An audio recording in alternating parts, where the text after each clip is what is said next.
வானத்துக்கும் பூமிக்கும் நாதனாயிருக்கிற கர்த்தாவாகிய இயேசு கிறிஸ்து நாமத்தில் உங்களை இந்த வேர்ட் ஆஃப் பீஸ் நிகழ்ச்சியில் வரவேற்கிறேன். அன்பான தேவனுடைய பிள்ளையே, இந்த நாளிலும் கூட தேவன் வாக்குத்தத்தமாக உங்களிடத்தில் இடைபட வேண்டும் என்று ஆண்டவர் விரும்புகிறார். அதற்காக எடுத்துக்கொண்ட வேத வசனம் சங்கீதங்களின் புஸ்தகம் 147 அதிகாரம் அதனுடைய 3ஆம் வசனம். அது இப்படியாக சொல்லப்பட்டிருக்கிறது வேதத்தில்: இருதயம் நொறுங்குண்டவர்களை குணமாக்குகிறார், அவருடைய காயங்களை கட்டுகிறார்.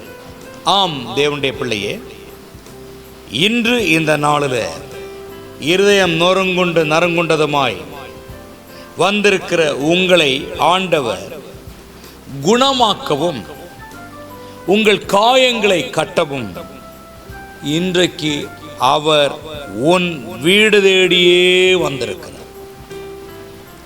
ஆகையினாலே உன் வீட்டிற்கு வந்த ஆண்டவரை நீ அழைத்து, அப்பா, நீர் என் வீட்டிற்கு வந்ததுக்கு நன்றி, என் இருதய காயங்களை ஆற்றும், என் மன பாரங்களை மாற்றும், என் போராட்டங்களை அகற்றி போடும் என்று சொல்லி அவரை வரவேற்று அவரோடு பேசி ஒப்புரவாகி சமாதானமாகி ஆசீர்வாதத்தை நீங்கள் பெற்றுக்கொள்ளுங்கள், விட்டு விடாதீர்கள் என்று ஆண்டவர் சொல்லுகிறார். உன்னை குணமாக்குவேன் மட்டுமல்ல, அவருடைய காயங்களை எல்லாம் நான் கட்டுவேன்.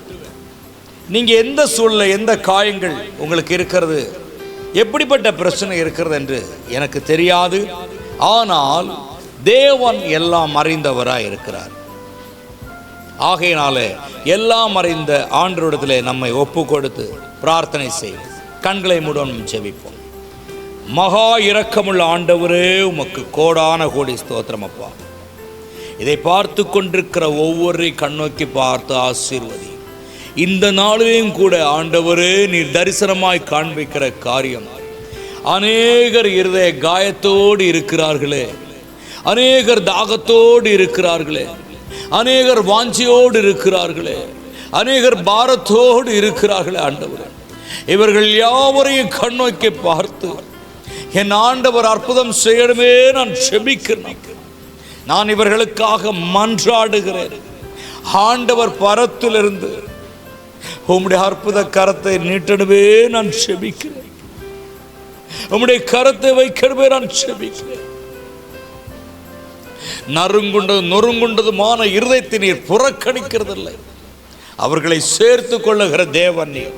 தயவு செய்து இதை பார்க்கிற ஒவ்வொரு மேலும் இரக்கம் செய். இதை பார்க்கிற ஒவ்வொரு மேலும் உம்முடைய பிரசன்னத்தை அனுப்பி நீர் குணமாக்க. ஆண்டவரே, இந்த வார்த்தை நீர் கொடுத்ததுக்காக உமக்கு நன்றி செலுத்துகிறேன். கோடாகோடி நன்றி. பார்க்கிற யாவரையும் ஆசீர்வதி. இயேசுவின் நாமத்தில் ஜெபிக்கிறோம் நல்ல பிதாவே. ஆமென், ஆமென், ஆமென்.